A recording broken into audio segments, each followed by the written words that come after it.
Ya. Padahal saya bercanda loh tadi. Jawabnya serius. Ternyata ada ya. Iya panjang. Panjang kan? Ya. Ini mohon maaf.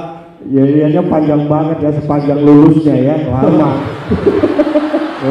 Ini masih muda-muda, baru semester awal. Tadi dari yang tanya baru ada semester 2. Oh iya. Tapi karakter mahasiswa itu baru di acara seperti ini duduk sudah tahu. Masa. Udah kelihatan. Mana? Di mana yang suka kuliah, mana yang rajin belajar itu kelihatan dari duduknya. Dari duduk di mana? Ini tipe yang suka kuliah, Iya. yang mementingkan mata kuliah, masuk kelas itu biasanya duduk di kursi. Iya. Terus? Nah itu. Tapi kalau yang lain yang ini biasa turun ke jalan nih sukanya. Nih, duduknya di jalan-jalan Ya, suka turun ke di jalan. depan ini. Yellow jacket loh. Karakternya beda. Ini yang jaket Enggak, awalnya sih kuning cuman kelunturan kali Pak. kelunturan kok rata. Ketuker apa kelunturan waktu di laundry Pak? Nah memang ada ini Unas. Oh Unas. Nah berapa tahun? Unas. Itu lunas. Iya. Kuliah tapi Unas ya. Saya akan cerita background saya sedikit, mungkin Anda membaca di media ya. Ya tadi Mbak Yeni juga. Mbak Yeni dulu ada sebenarnya keterima di UI. Cuma nggak sempat kuliah di sini karena kuliah di tempat Pengennya ke seni rupa ITB. Kalau saya terus terang saya lulusan ITS Surabaya. Bapak harus bangga. Bangga. Ini mungkin satu-satunya pelawak yang bergelar insinyur tuh Bapak. ITS. Ini anak kamu memuji atau menghina? Memuji dong Pak, tidak semua pelawak. Buat Anda mungkin rasanya memuji, tapi buat saya itu adalah bentuk penghinaan. Karena kalau saya kumpul dengan pelawak, mungkin itu pujian. Karena saya merasa saya mungkin salah satu pelawak dengan gelar insinyur. Pujian. Iya. Tapi kalau kumpul akademisi orang-orang pintar, itu hinaan. Kenapa? Karena saya satu-satunya insinyur yang jadi pelawak. Terhina saya. Jadi jangan gampang mengeluarkan sesuatu, belum tentu pujian buat Anda itu. Buat saya pujian juga. Makanya Dulu tapi itu malu. Dulu kalau saya kumpul alumni di kampus saya dulu reuni gitu. Saya minder mau datang tuh minder ya. Dulu sebelum terkenal dong. Dulu, kalau sekarang udah nggak minder. Alhamdulillah. Karena udah nggak pernah datang memang. Nggak perlu minder. Nggak pernah datang ya. Terus tadi kan kalau Mbak Yeni melanjutkan ke Harvard University. Saya lulusan S1 ITS, kemudian saya sebenarnya mau S2, saya akan melanjutkan di Western Science and Technology University. Ada pernah dengar? Ada yang tahu di mana? Di mana Pak? Western Science and Technology University? Nggak ada. Nah, karena itu saya juga akhirnya nggak jadi, saya juga nggak tahu di mana itu. Sampai sekarang saya nggak tahu itu di mana. Akhirnya saya nggak jadi. Bapak ngomongnya sudah meyakinkan, saya pikir beneran. Nggak. Di MIT atau di mana? Enggak, ini saya sebut Western Science and Technology University. Nggak ada yang tahu kan? Nggak ada. Makanya saya nggak tahu juga, makanya nggak saya lanjutkan. Nggak jadi. Nggak jadi. Makanya lain kali kalau mau melanjutkannya, pastikan Anda melanjutkan di mana itu jelas tempatnya. Iya. Jangan sampai seperti saya akhirnya ujung-ujungnya jadi pelawak. Iya. Bicara masalah keadilan dan ketidakadilan. Iya. Sebenarnya kalau Anda semua tahu, saya atau kami lah ya. Iya. Bapak kan diajak Pak Mahfud. Ya. Bapak ngajak saya. Ya kan saya datang ke sini kan ya memang biasanya kalau saya nganggur saya diajak calon tong. Begitu juga kalau calon tong ada kerjaan dia ngajak saya. Ya saling ini saling merepotkan, kamu merepotkan. Itu bukan timbal baliknya di mana? Orang saya yang ngajak terus. Iya. Bapak ngeluh. Bukan saya mengeluh, tapi kadang-kadang mbok ya tahu diri gitu. Karena ukurannya toleransi itu kan ketika kita sudah merasa tahu diri, itulah saat toleransi kita diuji. Nggak usah tepuk tangan. Belum apa-apa Mas. Belum. Mas belum tahu lanjutannya sih. Awalnya aja manis ini orang. Ini kamu saya ajak loh, jangan bilang. Mohon maaf ya. Ini semakin nggak tahu. Bicara keadilan. Dari tadi para narasumber bicara keadilan Pak. Ya, saya akhirnya ingin terpancing untuk bicara juga. Ya. Ini sudah beberapa titik acara ini kita jalankan bersama. Tapi di semua titik itulah saya merasakan ketidakadilan. Di semua titik acara ini di kampus yang sudah dilaksanakan, semua diberi plakat, saya sama sekali nggak dapat plakat. Mbak Yeni dapat, Iya. Mamat yang baru ikut, ya sebelumnya hari meeting dapat, Mamat baru ikut dapat. Saya yang ikut terus belum pernah dapat Mat. Itu kalau kita ngomong itu ketidakadilannya satu. Yang kedua, semua dapat tempat duduk. Iya. Saya dipanggil kalau pas diajak foto. Anda tahu selama mereka duduk di sofa ini saya duduk di mana? Ya. Saya duduk di belakang. Saya itu pun saya siapkan sendiri tempatnya. Coba bisa dilihat nih. Mana? Loh, ada 2 kursi. 2 kursi itu saya sendiri yang nyiapin.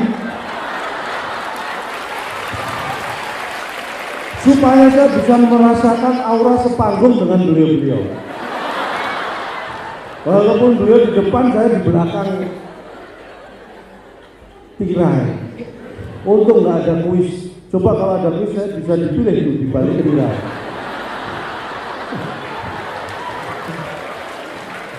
Intinya bahwasanya keadilan itu tidak akan jadi masalah Pak ya. Ketidakadilan itu terjadi di mana-mana. Bukan hanya di lingkup yang besar, yang kecil, negara, bukan hanya di Indonesia, di negara manapun, negara maju sekalipun masih ada ketidakadilan. Tetapi selama yang mendapat perlakuan tidak adil itu tidak mempermasalahkan. Apa Pak? Ditunggu orang. Bapak kan sudah benar. Saya kaget sendiri. Omongan saya benar-benar diikuti. Hati-hati loh. Saya asal ngomong. Tapi sudah bagus Pak. Ketidakadilan akan terjadi dimanapun dan sampai kapanpun, asal selama yang mendapat perlakuan tidak adil tidak mempermasalahkan, maka ketidakadilan itu tidak akan menjadi masalah. Contohnya kita, contohnya saya. Ini kalau toh nanti berikutnya ada lagi dan saya diundang lagi, saya tetap datang. Walaupun ketidakadilan di depan mata. Artinya apa? ya, Saya fine aja. ya, Kalau itu dianggap tidak ketidakadilan, saya nggak masalah. nggak masalah. Dan buktinya saya juga tidak ada masalah dengan ketidakadilan.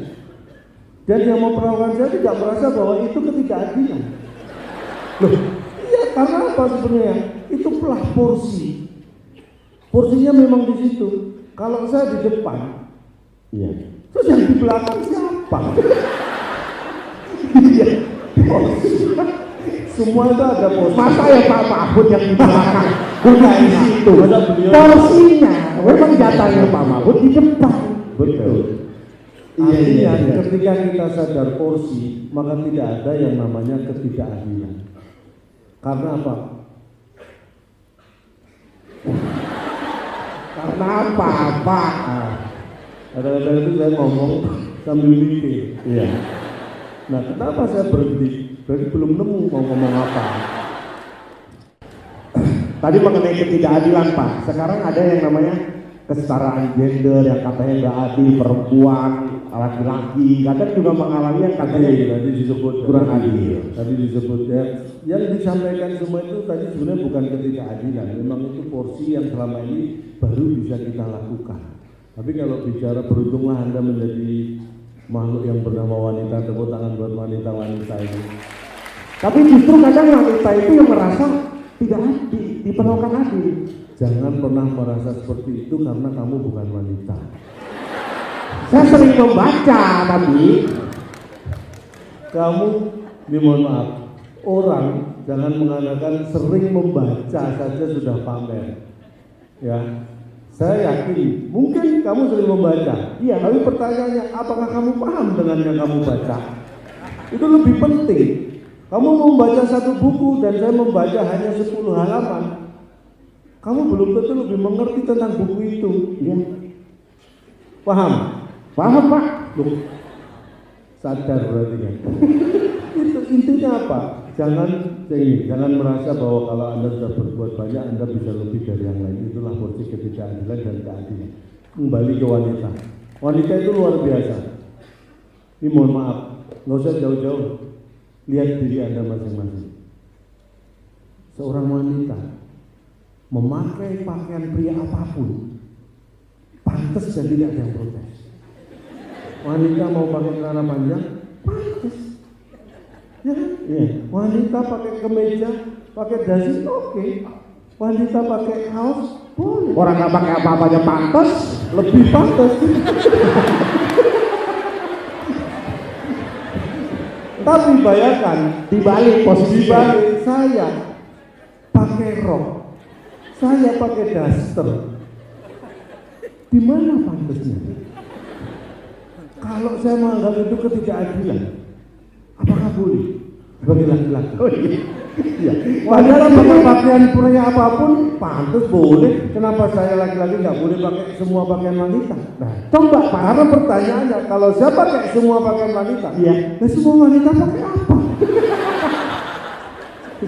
Semua pakaiannya Pak, artinya itulah. Iya ya, ternyata Jangan kita jadi- laki-laki kalah ya. Itulah kembali, ada tidak ada itu ada masalah porsi. Iya. Dan porsi itu tidak selalu sama untuk disebut adil. Iya.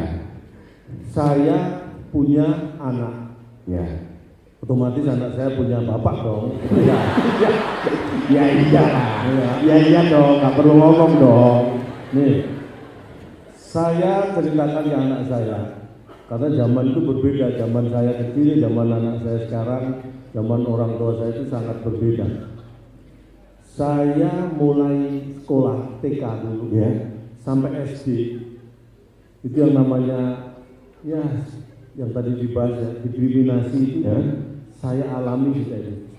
Sejak kelas 3, kelas 4 SD sampai kemudian lulus SD, SMP, SMA, kuliah malah saya nggak pernah. Tapi awal-awal sekolah sampai kelas 3 itu saya sering diskriminasi dulu mendapat. Dikirimi nasi. Iya, diskriminasi. Saya mendapat diskriminasi. Jadi dikasih bekal nasi tuh kalau dulu kita. Diskriminasi Pak. Hah? Diskriminasi. Nah itulah repotnya kalau dulu di belakang soundnya nggak jelas. Saya kira diskriminasi. Diskriminasi.